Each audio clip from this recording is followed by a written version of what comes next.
Hi everybody, this is Milky. In this video, I'm going to share with you my 5 tips for your first spring in my time at Portia. These are the tips and guide that I wish I knew before I started my time at Portia. And I hope with these tips, they could help you have a rich and fun spring in Portia. So my first tip is upgrade the work table as soon as possible. That's definitely one thing I regret, which is I upgraded my work table rather late in the spring. So in order to upgrade your work table, you need to go to ANG Construction, which is owned by Albert.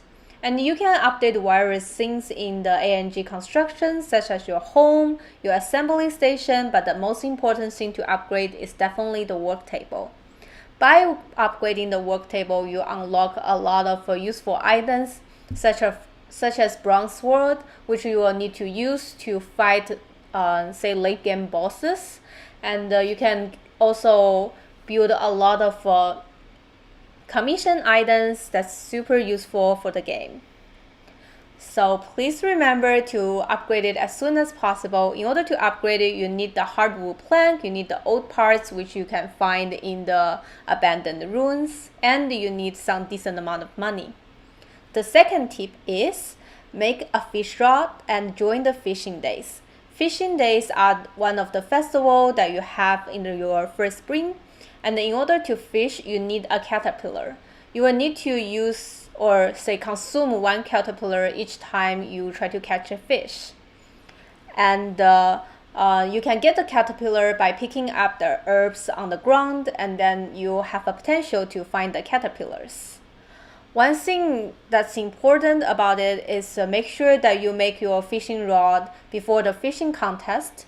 And it's definitely, fishing is one of a great early game way to make money. I made a lot of my money, my first fortune out of the fishing contest.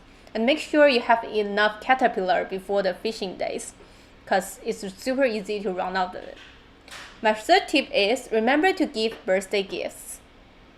As somebody who has been playing Harvest Moon and similar games, it's really important to give people birthday gifts at their birthday, because you get some extra relationship points if you give them gifts on their birthday. And one suggestion, if you don't know what to give, is give everybody roses, because that's a universal love.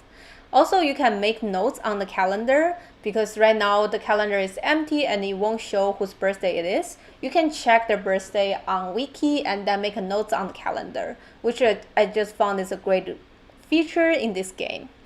And you can gain a lot of things by becoming friends with the characters in this game. So once you become friends, you can have perks. Different characters have their own special perks, and you can also have play dates with them, which is just super fun, and they will give you personal tasks to increase your relationship points. It's just a lot of great things. And my fourth tip is go to the abandoned ruins as early as possible. You can mine different things in the abandoned ruin, and it's an important way for you to collect resources such as copper, bronze, and the relics. It's an important thing to do in order to move the main storyline and complete a lot of early missions.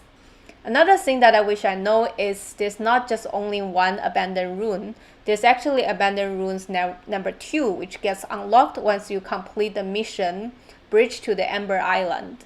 So once you complete the Bridge to the Ember Island, please go to the abandoned ruin number 2 as soon as possible, because you get different set of resources in different ruins. For abandoned ruin number 2, you can get irons. And the fifth tip is go to the Hazardous ruins as soon as possible. So in order to go to the Hazardous ruins, you need to fight with the Civil Corps member.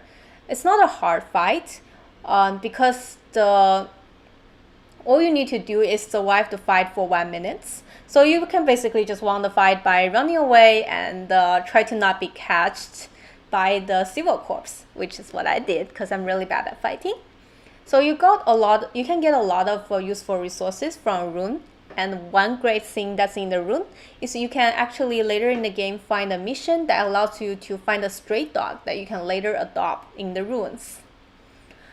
Overall, these are the tips that I wish I knew before I started my first spring at Portia. and I hope it could help beginners who just started Portia. There are still so many places and elements to explore at Portia, and I just love this game so much. I also wanted to thank everybody who watched my Portia review video. This is the first time I have a video that got almost 1,000 views, and the past week has been so exciting for me. If you find the tips helpful and want to see me do more Portia tips and guide videos, please hit the like button and subscribe to my channel. I'll see you next time!